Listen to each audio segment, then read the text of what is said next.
안녕하세요. 이루라 책방입니다. 이루라 책방은 강화도와 코타키나발루에 있습니다. 이루라 책방 이야기는 매주 업데이트됩니다. 구독과 좋아요 꼭 부탁드립니다. 말레이시아 코타키나발루에 작년 12월에 들어와서 이제 3개월 차가 되었다. 한국을 떠난 계절이 본격적인 겨울의 시작 전이었고 이제 한국도 겨울이 지나 봄으로 가고 있으니 3개월이 정말 금방 지나간 것 같다. 여기 코타키나발루의 12월, 1월, 2월, 3월 날씨는 그냥 엄청 덥지도 않고 그렇다고 춥지도 않는 딱 좋은 날씨다.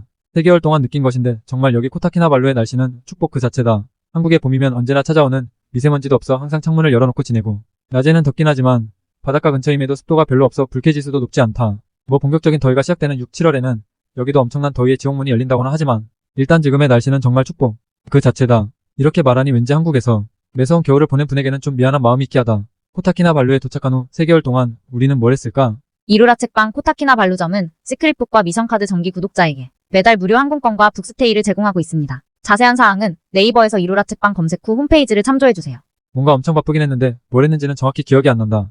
3개월 만에 현지 적응을 했는지 모르겠지만 지금 우리의 삶은 어느 정도 안정이 되었고 루틴화되었다. 물론 아직도 해결해야 할 일들은 무수히 많지만 그동안 새로운 일에 대한 피로가 쌓여 있는지는 몰라도 일단 급하지 않은 것은 뒤로 미루고 지금은 어느 정도 평범한 일상을 보내고 있다. 지난 3개월 동안 가장 힘들었던 것은 집을 구하지 못해 계속 호텔살이를 했던 것도 차가 없어 매번 그랩을 타고 방바닥에서 밥을 먹었던 것도 아니라 아이들의 학교 문제였다. 하나도 아닌 둘, 그리고 한국에서 특별히 영어 공부를 하지 않은 아이들이 바로 국제학교에 입학해서 바로 수업을 따라가야 한다는 점이 나나 아이들 모두에게 쉽지 않은 도전이었다. 특히 입학시험을 치르는 과정도 쉽지만은 않았다. 모든 것이 영어에서 문제가 비롯된 것이기에 결국 모든 것을 해결하기 위해서는 영어의 장벽을 넘어야 했다. 아이들도 이제 제법 컸는지 이 문제를 스스로 인지하고 어떻게 문제를 해결해 나가야 하는지를 지난 3개월 동안 스스로 많이 배운 것 같다. 어떻게 보면 지난 3개월간 아이들이 부쩍 성장한 것 같다는 생각이 든다. 말도 안 통하는 학교에서 큰아이는 역사를, 과학 수업을 따라가고 있다. 수업에서 못 알아들은 것은 집에 와서 스스로 복습을 하고 학교 가기 전 예습을 하며 수업을 겨우겨우 따라가고 있다. 작은 아이는 스스로가 영어를 빨리 배우기 위해 외국 아이들과 일부러 친하게 지내고 있다고 한다. 가슴이 좀 짠하지만 이렇게 성장하는 것 같다. 누군가는 우리가 코타키나발루에 갔으니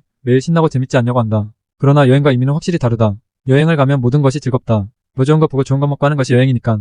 그런데 이민은 다르다. 이민은 일상이다. 그래서인지 3개월 동안 아이들과 어디 한번 놀러간 적이 없다. 그냥 일상적인 삶을 산다. 매일 아침 일어나서 아이들은 학교 가고 나는 일하고 여기서도 물론 일을 한다. 놀고 먹을 수는 없기에 특히 가지고 온 돈이 점점 떨어져가고 있기 때문에 통장 잔고를 보면 문득문득 과연 아이들을 데리고 이렇게 무작정 아는 사람 한 명도 없는 낯선 곳에 온 것이 잘한 결정인지 아닌지 아는 이미 돌이킬 수 없는 생각을 하며 밤을 지새기도 한다. 누군가 현지에 적응하려면 1년이 걸리고 현지에 적응하면 그때부터는 현지가 싫어진다고 한다. 왜? 여기도 결국 내가 떠나온 그곳과 차이가 없기 때문에 여기도 거기도 결국 사람은 일상을 산다. 지난 3개월, 앞으로 얼마나 더 긴 시간을 여기 코타키나발루에 있을지는 모르겠지만 우리는 지금 여기 코타키나발루에 살고 있다.